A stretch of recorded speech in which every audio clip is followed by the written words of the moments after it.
Hey YouTube family, how's everyone doing? Yes, another video from me. So I hope everyone is doing well. With all that is going on, I really hope everyone is staying safe and everyone is doing well. Thank you all for the well wishes on my last video, which I posted about something totally different. It was a plant related video. But as you guys know, I am considered an essential employee, so I do continue to go to work. So thank you guys for your well wishes on my safety. I am still doing well. My family is doing well. But today I have a different video for you guys. Not a plant related video, but on my two previous videos, you guys showed a lot of interest because I mentioned how I'm on a journey to basically supplement my income with more passive incomes and my side hustles, and how I was in the process then of purchasing an investment property. So this is the update for you guys. First and foremost, I want to thank you guys for your support that you guys just basically told me in that video to yay, go girl, get that money, get that investment property, passive income. Thank you guys so much. I really appreciate the love. So now I'm here to share my experience on the investment property side, only because buying this investment property was like no other. It was such a different and weird experience, and only because of what is going on now with the pandemic, with the virus, that is what made it weird. So let's get into that. I think I started looking into buying an investment property in February-ish. Around Feb, I had the thought before, I thought about it before, and as you guys know, I took on side hustles. One of them is teaching online from my home, teaching English online to students in Asia, and that really increased my income a lot. But I saved up money from that, and then after a while, I looked into buying this property, and I started looking in February. Now, I live in New York. Yes, New York, the epicenter of COVID right now, the epicenter of it all. I live in New York City, and the property I decided to buy in Ohio. Why Ohio? First and foremost, in New York, property is expensive. Expensive. I know, because I own this house here. This is my home. I own it. And I know property is expensive. And another reason why I chose Ohio is I used to live in Ohio. I still have family in Ohio. My brothers live in Ohio. So I made sure I chose a state where I didn't have to get a property management company. I have my brothers who can help me look at the property, or if something happens, they can help me if I need them. So that's why I chose Ohio. So Ohio for the cost, and also Ohio because I have my brothers and many other family there, but mostly two of my brothers live there. So that's why I chose Ohio. How did I go about it? I used my app. I used Zillow. I went on Zillow and I found a real estate agent who is phenomenal. She was amazing. And through searching on Zillow, she would email me properties. I will look at properties. I would look at properties only from photos and videos, because the plan was, once I saw a few properties that I really liked, maybe like 5 or 6 or so, then I was going to travel to Ohio, visit the properties in person, and make my decision. So that's how we're doing it for a few weeks. She would send me properties, pictures. I would say yay or nay, and the ones that I did say yay to, she would keep them on a list so that I can make a trip down there, when we gathered up a good 5 or 6 properties, so I could look at them all at once. I did see one property that I really liked. The cost was there. She recommended it. And she recommended it because of the reason why I wanted to put the property, not to live in, but she knew it was going to be totally a rental property. So based on her advice, and after working with her for a while, I trust her advice. Based on the area, the schools in the area, the neighborhood, the size of the property, the rooms and everything, she recommended this property, but she did advise me to come out and see it, as well as other properties as well. And then guess what, you guys? COVID hit. COVID hit, and at that time you could still travel, but being that I have a family and it didn't make sense. I wouldn't recommend traveling for myself, because it was like, do I really want to do all that traveling and put my family at risk? So I decided not to travel. So what I did was she, visited the property again. She sent me videos, and from my phone, I watched those videos and those pictures over and over, and I zoomed in and I zoomed out and I looked at everything. And then I was just like, you know what, I just gotta go for it. I just have to trust it. So I went for the property, made my offer, and it got accepted. Full disclosure in this video, I don't want to really hide anything from you guys because I don't care. I want you guys to learn, and I don't mind sharing. The property that I settled on in Ohio, the total cost was $74,900. So my goal was to buy a home under $100,000, which was fine. $74,900, that was my limit. I didn't want to go over $100,000 because I didn't want that heavy of a mortgage on my head. So the entire process, honestly, was not hard. It was easy. It was a smooth process, but everything for me was done remotely. When it came to doing the inspection, I got my own inspection company. He was phenomenal. I was just so thankful that I got everybody that I worked with so far was phenomenal. They inspected the property. He found a few issues with it. My real estate agent mentioned that to the seller. They renegotiated my contract into getting these items fixed before the closing, and they did. They got it fixed before the date before closing. But everything for me was done remotely. I used my phone. I had to use my phone a lot. I had to trust a lot, and I had to just believe in myself a lot. Just believe in the process. A lot of things that I do is just believing in the process, because I still have not seen my house yet. And it's just believing in the process. I do a lot of journal writing. I do a lot of manifesting. I do a lot of believing. I wrote down everything that I wanted in this property, and I also wrote down the way I wanted it to go. And every time I had to deal with another person that was helping me with the property, like the mortgage company or the real estate agent or the person that did the inspection, I wrote about it. This person is a good person. They're going to work with me. I wrote it down in my journal. They're out for my best interest. This person is amazing, and I just wrote it out, and it happened. It happened. The power of writing things down. But let's continue. And all that happened, and I got the property, and it was a weird experience. It wasn't like when I was buying this house that I live in New York now. It was a little bit different. Why did it feel different? The emotions were different. Like when I first started buying the property, I was excited, and I just felt this excitement, like, looking at homes. I love looking at homes and buying property. But when it came time to actually close, I was still excited. That excitement was there, and that feeling of accomplishment was there.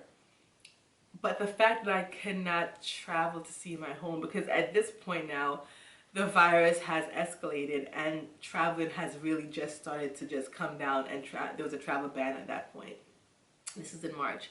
And it's basically like you just have to, I kept questioning myself, like, how am I buying a home that I've never seen, and I'm just trusting everything? I never saw it, and I'm just going based on pictures. My brother drove by once, and he told me, like, it was a good property. He looked at it to make sure it wasn't a scam. But me personally, I never saw it. It's like, I don't know how I feel about it. Do I really go ahead and with this? But something kept saying, yes, you can't fail. You cannot fail. And I just believe that I cannot fail. It is a good property. It is for my benefit. And I remember my closing date came, and I'm just like, wait, how are we going to do this? And they're like, you can close in New York. We've sent everything to you overnight, and a notary comes and they watch you sign the documents and you send everything back. And I'm like, really? My last closing when I bought this house, I got cute. I put on the whole outfit. I put on makeup, and I walked into the the closing office, and the sellers were in front of me, the lawyers were there, and we closed. We took pictures. But this one was so different. And even when they sent the closing documents, and the title company, which is the closing company that arranges everything, they arranged for a notary to come to my home to witness my signing. The notary basically called me the day before and said, just to confirm, we're closing tomorrow, whatever, but just to let you know, unfortunately, I will not be leaving my car. Which is understandable, because now the virus is like escalating, and no one really knows what's going on. Everyone is scared. No one really knew exactly how the virus worked at that point.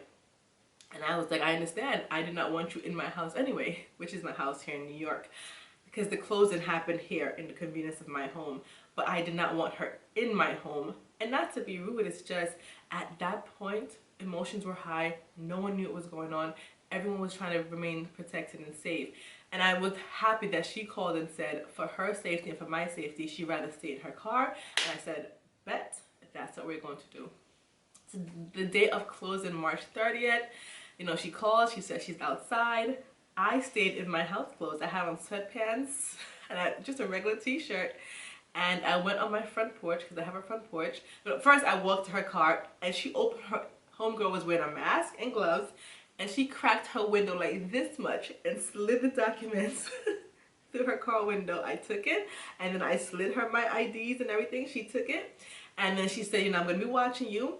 And I sat on my front porch, and I sat there and I just signed my documents as she watched. It was a thick stack of documents like this. It's not this thick. And I signed and I had my mask and my gloves on, and I just sat on my porch signing the document. I'm thinking, this is it. This is kind of like the new normal in a way. This is how you're buying a house. And I'm signing it, and I feel this feeling of accomplishment, of excitement, but also a feeling of the unknown. Like, I don't know what I'm buying. I've never seen this house. What am I getting myself into? And it was just so many emotions. But I did it, and I'm happy that I did it. But it was a weird experience. And then after I finished signing, I slid the document back through her window crack like this much, and she slid me back my ID. She told me congratulations, and she drove off. And it was just like, this is it. Like, you know, I missed the big hoorah, the big celebration, like when I bought this home. It was just 1, 2, 3, boom, in and out. There was no dressing up, there was no makeup. And I felt like, did I really just buy a house? I honestly had to question, did I really just buy a house? Because it didn't feel like it. I know I did it because the money was gone from my bank account. But did I really buy a house? Speaking of money, like I said, the house was $74,900.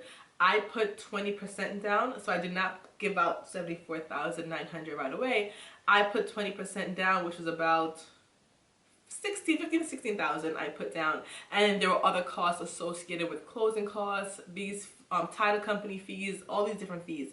So in total, I would approximate I spent out of pocket about 19, let's just round it off to 20,000. About 19,000 out of pocket. That's what came out of my bank account, around there. And I have a mortgage on the property. The mortgage is $59,900. So that is how much of a mortgage I have right now, $59,900. And the monthly payment on the property is $561. That is how much I pay of the mortgage, $561. It is kind of high, but the reason it's kind of high is because I chose a very expensive, not very, but a more expensive insurance, because I knew I wasn't there, so I added other features on the insurance, which bumped the mortgage, monthly mortgage up, which I rather the safety than to have an issue and not have the insurance to cover it. And then I'm like, all right, Nadia, you own this home. Let's start getting this money in, because my goal was I did not want to pay 1 cent out, not 1 cent, but I did not want to pay any mortgage payments out of my pocket. I knew I wanted to get tenants in there as fast as possible because I did not want to pay the mortgage payment out of my pocket. But then honestly, I got nervous and I got scared a little bit, because I'm like, now it's, what is it? Like April, the beginning of April, yeah. And I'm like, who is looking to rent a property now? People are losing their jobs left, right, and center.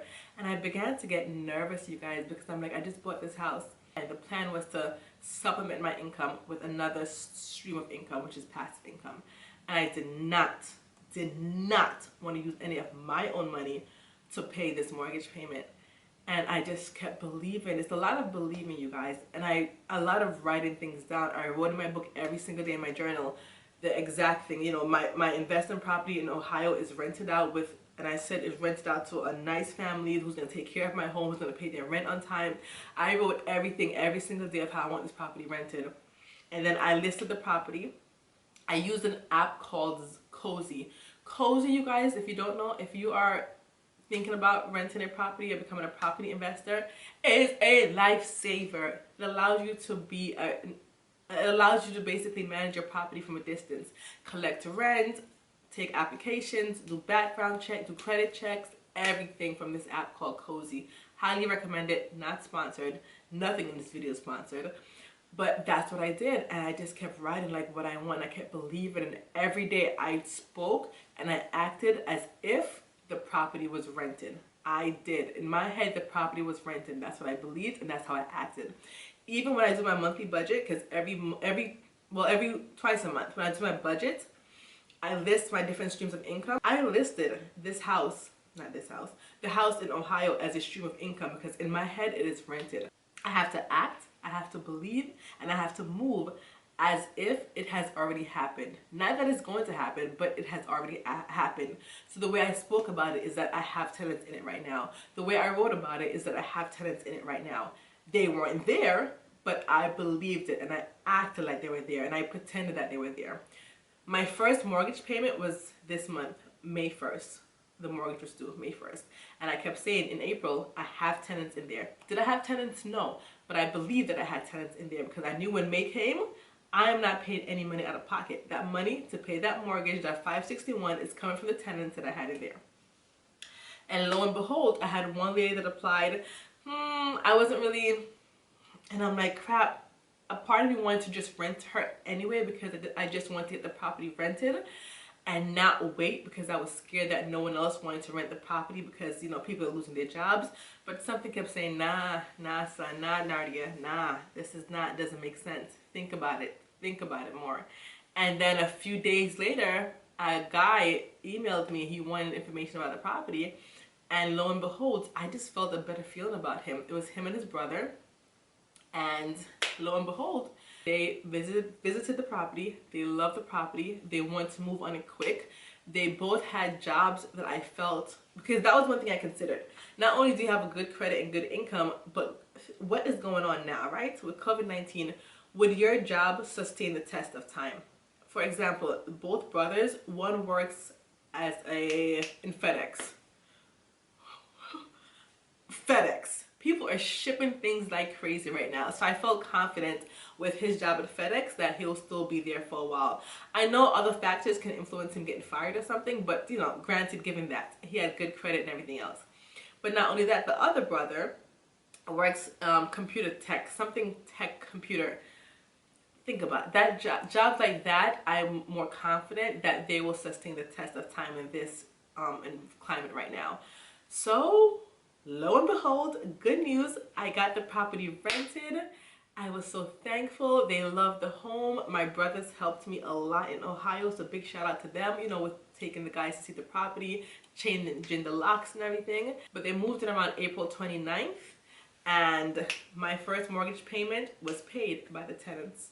Just as I wrote down, just as I imagined, just as I believed. And so far, so good with these tenants. Not, you know, it's my first time being a landlord and so, but so far so good. And yeah, and that was my experience. Just to give you guys more numbers, the property is rented for $900 a month. My mortgage payment is $560. I make about $340 profit per month on that property. Am I going to take that money as profit? No, that money is it's put back in an account, and I'm saving that up just in case something happens to the property. I need to fix something. I am not taking any of that money right now. I don't want it. I don't see it. It just goes, everything is automatic. The money comes into the account, the mortgage gets paid, and whatever is left over stays in that account, and that account is dedicated to the property solely only. Nothing else goes on in that account. It's just the money comes in from the tenants, the money goes out to pay the mortgage, and what is remaining stays in there. So if something happens to the property, that money is building up just to take care of whatever needs to take care of. I don't know, a boiler breaking, a plumbing issue, I don't know, just in case. I want to make sure no money comes out of my pocket. The house takes care of itself. So yes, that is my experience, you guys. Last but not least, so the mortgage, I have a 30-year mortgage and the amount is $59,000. I just rounded off to $60,000. I like round numbers, easier for me to compute. My goal honestly is not to keep that mortgage for 30 years because I don't want that debt. And doing the calculations, if you keep that mortgage for 30 years with the interest rate that I'm paying, I'm going to be paying like over $100,000 for this house. The interest is going to kill me. So my goal is now with my side hustles, which is basically my teaching jobs, because I have my main job, but then I have my teaching jobs where I teach online, which I know you guys have been asking a lot of questions about that. That video is coming shortly, but I do teach online through different companies. With that, I plan on putting all of that money towards paying down this mortgage. My goal and my plan is to pay off this mortgage in 5 years. After 5 years, I want that entire house paid off so that all the money that I collect from my tenants is just basically income and income for me. What will I do with that income? My plan is to build it up to buy another property, or I don't know yet. But my goal is to pay off this house in Ohio in 5 years. So $60,000 in 5 years. Doing the math, I need to make an extra $1,000 a month to put towards that mortgage. So if I put an extra $1,000 a month towards the mortgage, towards the principal only, while still paying my $500 and change from the tenants, that's just going to be automatic. But my goal is for my side hustles to make at least $1,000 a month and put it towards the mortgage. The principal, I can pay it off in 4.5, possibly 5 years.